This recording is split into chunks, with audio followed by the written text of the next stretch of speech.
Welcome back to Raising Men. I'm your host, Shaun Dawson. This is the place where we stop guessing and start being intentional about the boys that we're turning into men who can lead the world with integrity, strength, and excellence. Today, we're going to dive into a Q&A session based on the messages that we've received. And we're going to use the collective wisdom of the guests that we've had on the show, from retired Navy SEALs to child psychologists and veteran fathers who've walked through the fire and come out the other side to address those questions. So let's get into it. Now, our first question comes from a listener who's feeling a little bit of heat from their social circle. They write, "My friends tell me to toughen up my young son so he isn't a crybaby. He seems so sensitive. Is the strong, stoic, silent male model actually natural, or are we forcing it?" Okay, so first of all, before I even get to the question, I should mention that Stoicism, the philosophy, is way different than Stoicism used in this context, in the common parlance. So Stoicism, the philosophy, is about focusing on what you can control, and by living your life according to intentional virtues, specifically the Stoic virtues, which are courage, wisdom, temperance, and justice. It's a really, really powerful way to guide your life. But the way that it is used in common parlance, like in this question, it simply just means shutting down your emotions. And this is an important distinction, and it's not healthy. So let's get to the question at hand. I think that this is a massive point of confusion in our culture. We think that toughness is something that you can impose from the outside in, like through coldness. But as Steve Biddulph pointed out in our February episode, the biology actually tells a different story. Steve shared research with us showing that infant boys are often more emotionally fragile than girls are. They take longer to soothe, their nervous systems are more reactive to stress, and they actually need more physical affection and emotional anchoring in those first few years than girls do. So if we ignore those needs in the name of toughening them up, we're not building a warrior. We're building a boy who feels abandoned by his primary protectors. Then there's the Stoic issue. In our April 1st episode, Beyond the Battlefield, retired Navy SEAL Eric Davis talked about how traditional models of masculinity aren't broken. They just haven't evolved for the modern world. He argues that a man's role is to use his passions to fulfill his purposes. So if a boy is taught that being a man means shutting down every emotion, he loses the very passions that he needs to fuel his purpose later in life. Another guest, Ryan Walton, added a tactical layer to this in our March 18th episode. Ryan noticed that many men coast through life because they've learned to numb their emotions in order to avoid pain. He argues that true emotional control isn't about silence. It's about the strength to face what you're avoiding. It's like the boxer that I was talking about. So, to our listener, no, the silent stoic model isn't a natural way. Your son's sensitivity can be a sign of a high-performance engine that just isn't perfectly calibrated yet, hasn't learned how to shift gears. And it's your job to help him learn to funnel that energy into something productive. Instead of thinking about it like toughening him up with coldness, think about using what Eric Davis called intentional discomfort. Lead him into challenges. Let him scrape a knee. Let him try hard things. But you need to be the secure base that he returns to when he's feeling uneasy. Strength is built through recovery, not through struggle. It's like going to the gym and doing a bench press. You get stronger not because you're benching 700 pounds. You get stronger because of the recovery that happens after you do that. All right, let's move on to question 2. My 4-year-old is incredibly defiant. It feels like a constant power struggle. How do I break his will without breaking his spirit? Okay. First of all, let's take a deep breath. You're not losing.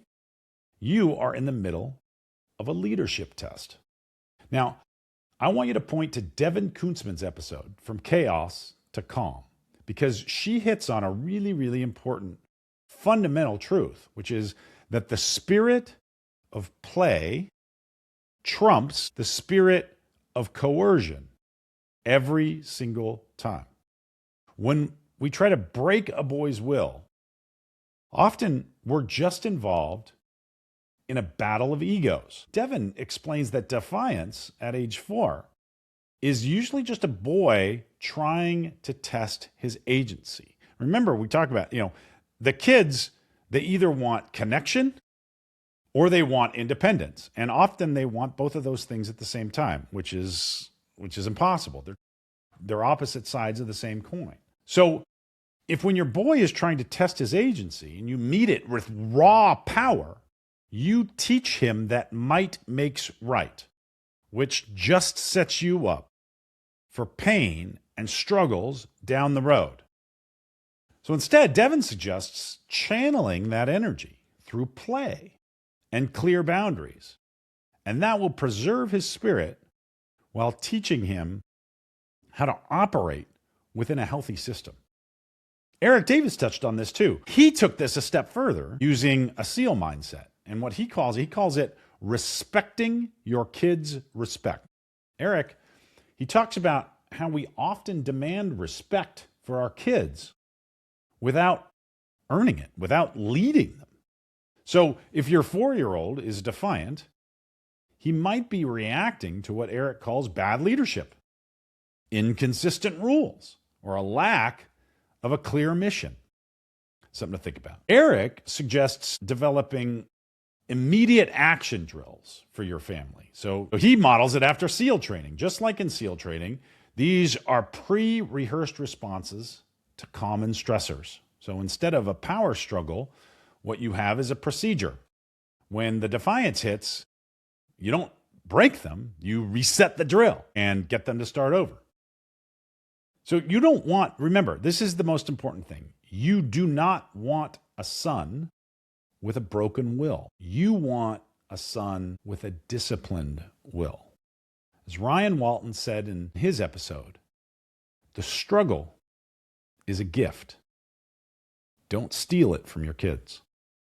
So let him wrestle with the boundary, but don't make it a fight to the death. Enforce the boundary, but make it a training session. Okay, finally, we have question 3. And I think this is a vital question of conversation for so many people in our Raising Men community. The question is, I'm a single mom raising a boy. Can a surrogate father like a coach actually fill the gap of a biological dad? Okay, so this is a question of a power of a father. And we have to be honest, a father, or at least a strong male figure, has impacts on a boy that are really, really hard to overstate. In fact, a lot of the issues that come up with boys that are raised in households that are divorced often, I think, come down to the lack of a strong, healthy male role model. So in our conversation with Lieutenant General Mark Hertling, we discussed what it means to lead when you aren't the one in the room every day. Hertling went to war, and he had to figure out how to father his sons from all the way across the world. And the general, he talked about a general manager role, the person who provides the vision and the standards, even if they're not there doing the daily drills. So to the single moms listening, you're the general manager of your son's masculine development. Now, while a coach or a mentor can't replace a father's DNA, they can provide rites of passage. They can provide modeling that can help your sons recognize what it means to be a good, strong, healthy man. And they can provide the dad-shaped leadership that boys absolutely crave. Eric Davis mentioned this in his episode, that he wrote his book called Raising Men specifically because he realized that many, many men grow up with a dad-shaped hole. He found that mentors who lead with clarity, purpose, and who lead from the front can bridge that gap. The key, as another guest, Emily Houston, pointed out, is to find mentors who are navigating the modern world with integrity. Let me say that again. Find mentors who are navigating with integrity. You're not just looking for someone to teach him how to hit a baseball. You're looking for someone to model how a man comports himself, how he treats women, how he treats service staff, how he handles failure, and how he deals with it with uncomfortable truths.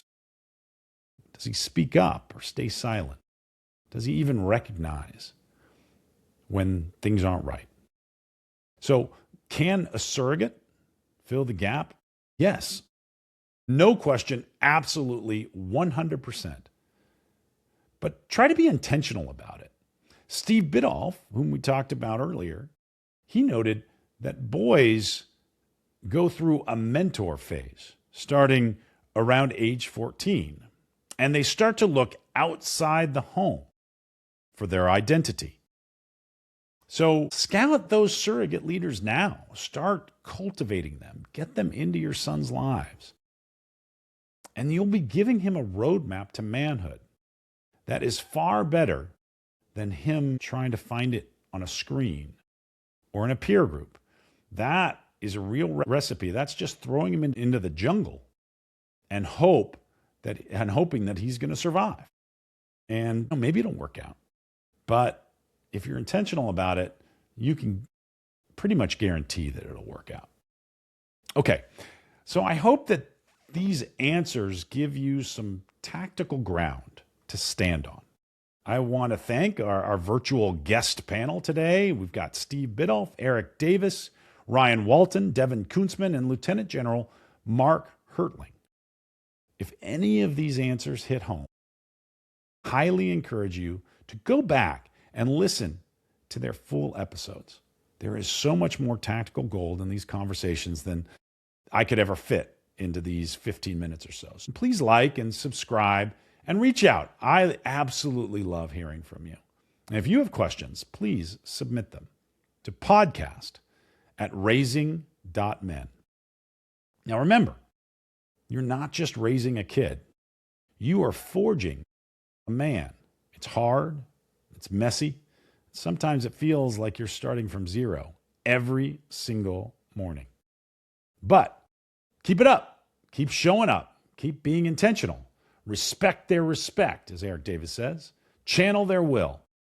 And never underestimate the power of a solid, healthy male role model. My name is Shaun Dawson, and this is Raising Men. And remember, you are a